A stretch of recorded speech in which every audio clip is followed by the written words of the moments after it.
بڵاتان لێبێت ئێمە وەک چالاکوانان و ئەندامانی ڕێکخراوەکەمان ئەمڕۆ هەستان بە دەستپێکردنی ئامادەکاریەکان و چاپکردنی پۆستەرەکان بۆ چالاکیەکەی 5 مانگی شاری بێرمینگام کە ڕێکخراوە بۆ مەبەستی ساڵیادی تیرۆرکردنی ڕۆژنامەنووس کاوە گەرمیانی و هیوادارین زۆرترین چالاکوانی بە هەڵوێست ئامادە بێت لە بەریتانیا.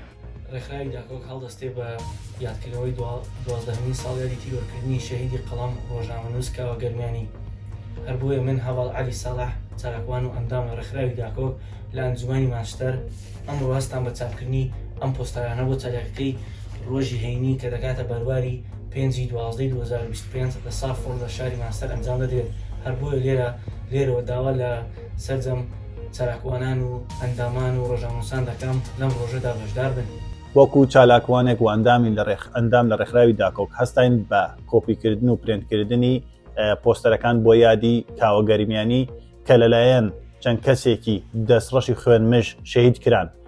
هیوادارین لە 5/12/2025 لە کاردیف چالاکوانان و کوردانی تاراوگا بەشدار بن لەو خۆپێشاندا. ئێمە وەکو ئەندامانی ڕێکخراوی داکۆک لە ئەنجومەنی لیدس ئەمڕۆ هەستاین بە چاپکردنی پۆستەرەکان و دەستپێکردنی ئامادەکاریەکان بۆ چالاکیەکەی 5 مانگ لە شاری لیدس کە بۆ ساڵیادی تیرۆرکردنی ڕۆژنامەنووس کاوە گەرمیانی ئامادەکراوە.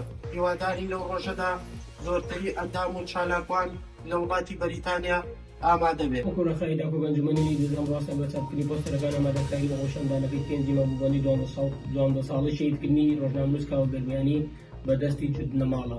هیوادارم لەو ڕۆژەدا زۆرترین چالاکوان لە وڵاتی بەریتانیا ئامادە بێت بۆ ڕسواکردنی بەکارانی ئەو تاوانە. وەکو ئەندامانی ڕێکخراوی داکۆک سەر بە ئەنجومەنی لیدس ئەمڕۆ هەستاین بە چاپکردن و پرێنتکردنی تەواوی ئەو پۆستەرانە و ئامادەکاری بۆ خۆپیشاندانەکەی 5 مانگ کە لە شاری لیدس بەڕێوە دەچێت کە بە ناحەق لە بۆ کوشتنی ڕۆژنامەنووس کاوە گەرمیانی کە بە ناحەق تیرۆر کراوە. داوا لە سەرجەم چالاکوانە بەتوانەکانی وڵاتی بەریتانیا دەکەم لەم ڕۆژەدا ئامادە بن کە 5 مانگە. وەک ئەندامانی ڕێکخراوی داکۆک لە ئەنجومەنی نیوکاسڵ ئەمڕۆ هەستان بە چاپکردنی پۆستەرەکان دەستپێکردنی ئامادەکارەکان بۆ ڕۆژی 5/12 کە ساڵیادی تیرۆرکردنی شەهیدی قەڵەم کاوە گەرمیانی.